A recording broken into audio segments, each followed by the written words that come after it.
Hi everyone, welcome back to another AP Calculus video. Today we're going to be talking more about the definite integral and specifically how we evaluate it without using the area under the curve. Because what happens when we have a curve that's curvy and approximations aren't good enough? Is there a more precise way to find the area under a curve?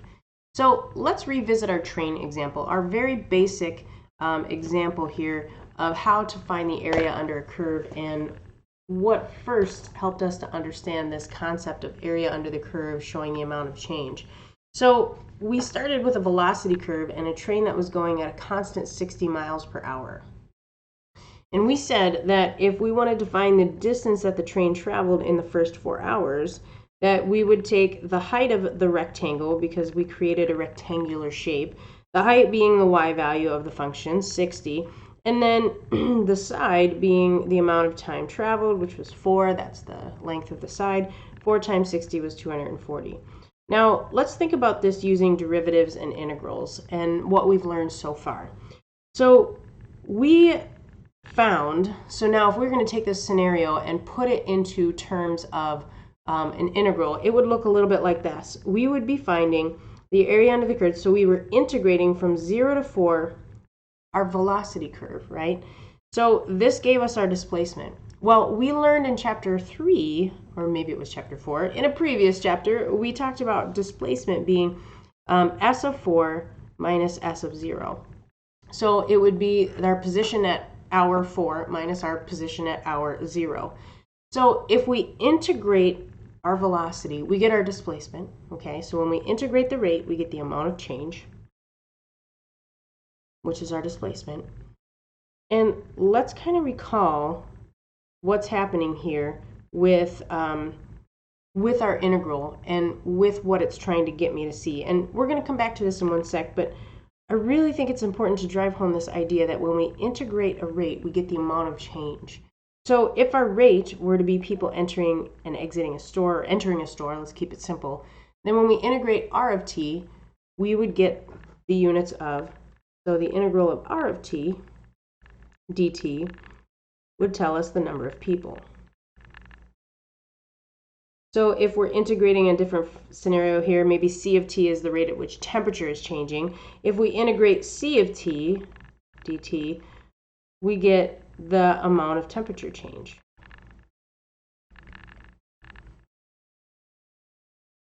So the idea is we have a rate of change, the temperature is changing at a certain rate, whether it's constant or whether it's an equation. When we find the area under that rate curve, that's going to tell us how much the temperature went up or down by.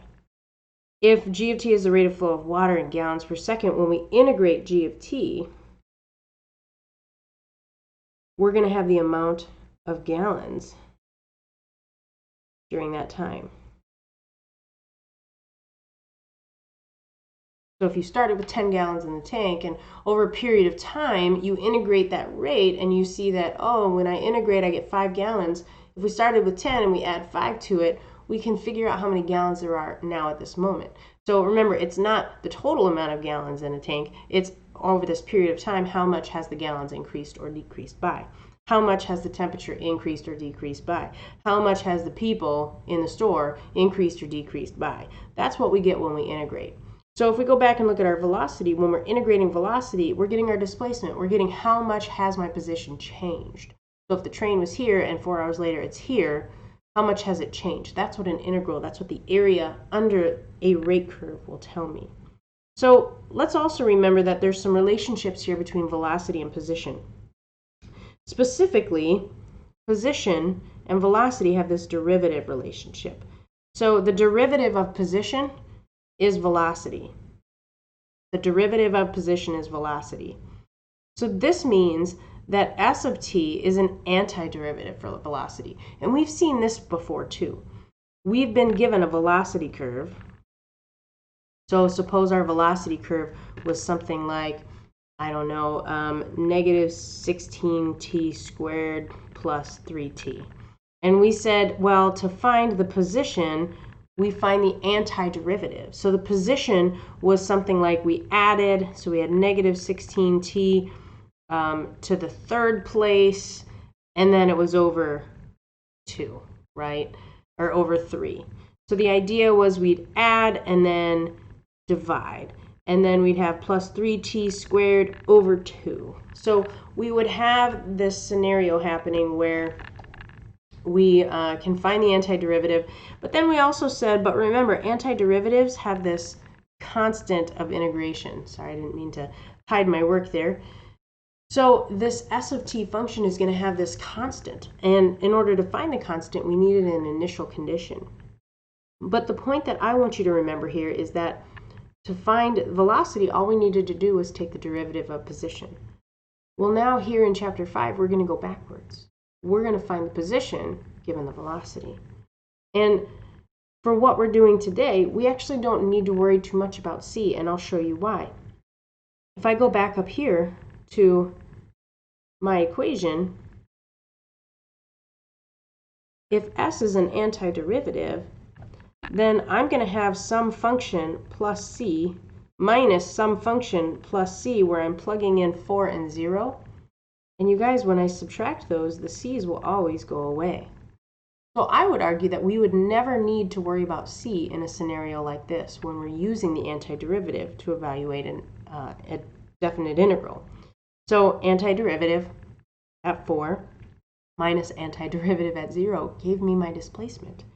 So by understanding that relationship between velocity and position, and by understanding that when we integrate velocity we get displacement, and by understanding that displacement is s of 4 minus s of 0 in this case, we can now make a connection to say, hey, when I integrate a rate, I just take the antiderivative and evaluate it at the limits of integration, and I subtract the two numbers.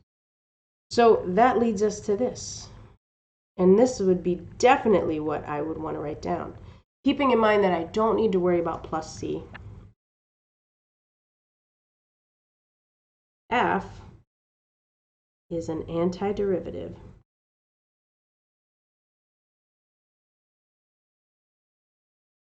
of f of x.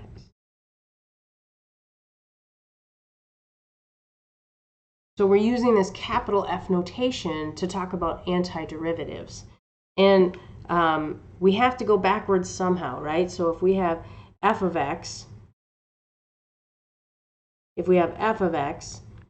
if we go this way, we'll have f prime, we'll have f double prime, but we need to be able to go backwards. What if we're given f and we need to find the antiderivative? So we just decided, oh, we'll use capital F, because, you know, why not? It's just how it is. So when you see that big capital F, that's the notation for the antiderivative. So let's try a few, because sometimes when we talk about it conceptually, like we have been here for the last, about 8 minutes, it can be a little bit fuzzy, but once we start doing a few actual examples, things start to settle in. So let's try a few. We're going to confirm these with our graphing calculator just so we can get that calculator help. So to integrate by hand, first I need to find the antiderivative.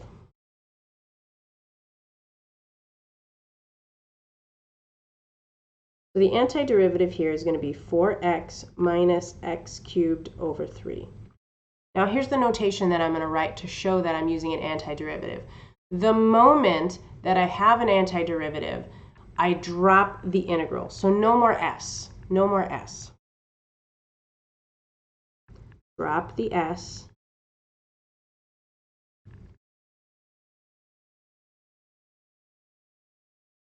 And we're going to use the line notation. So here's what it looks like. I'm going to say 4x minus x cubed minus 3. And actually, by line, I really should call it the box notation. I'm going to put a box around my function, and I'm going to put my limits here, 0 to 3. That is my box notation. Now, as I use my box notation, now what I'm going to do is this is where I'm going to say f of 3 minus f of 0.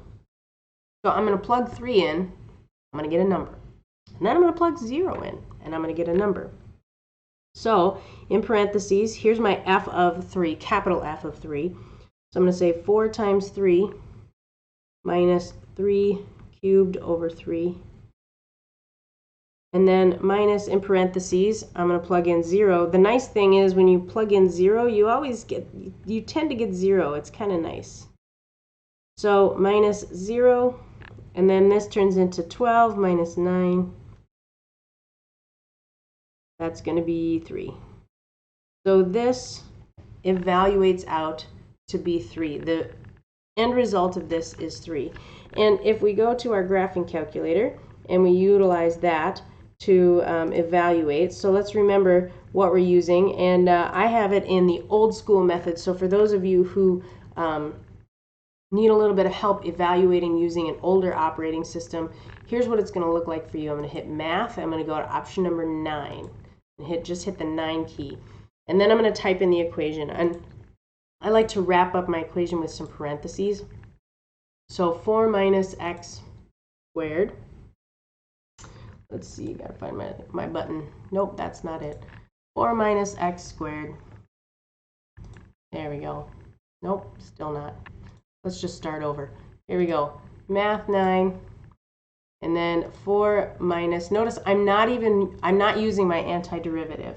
I am using my original function. So I want to make sure that it looks like what I have here in my integral. So 4 minus x squared, and then I have to tell it x, comma, 0, comma 3. So my limit's 0 to 3.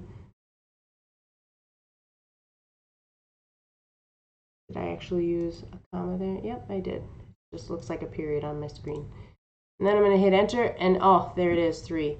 Now, for those of you who like the, who have the newer ones, the math print, so if I go back to that notation, I'm so used to that, I've been so spoiled. Math 9. And then here we just type in our limits of integration. It's a lot easier, a lot more intuitive to figure that out. 4 minus x squared, and then dx. So there we go, enter, and we should get 3. So you can check every answer in the graphing calculator, and you should be able to do that very easily. But you need to be able to evaluate these by hand. So let's do a couple more here by hand so that we are proficient at finding antiderivatives and evaluating without a calculator. And if at any point you want to pause the video and try these on your own, I highly encourage that. So here we go. We're going to try this one. Ooh, trig functions and unit circles. I love it. Step 1, we're going to find the antiderivative. The antiderivative of sine of x is cosine of x. So I'm going to find the antiderivative, and then I'm going to use box notation. I'm going to drop the s, put a box around it, and do pi and pi over 2. So the moment I drop the s, I go to the box notation. That tells me it's an antiderivative. And I move the limits over here. So now I'm going to plug in the top limit, so cosine of pi minus cosine of pi over 2. And here's where I have to use my unit circle.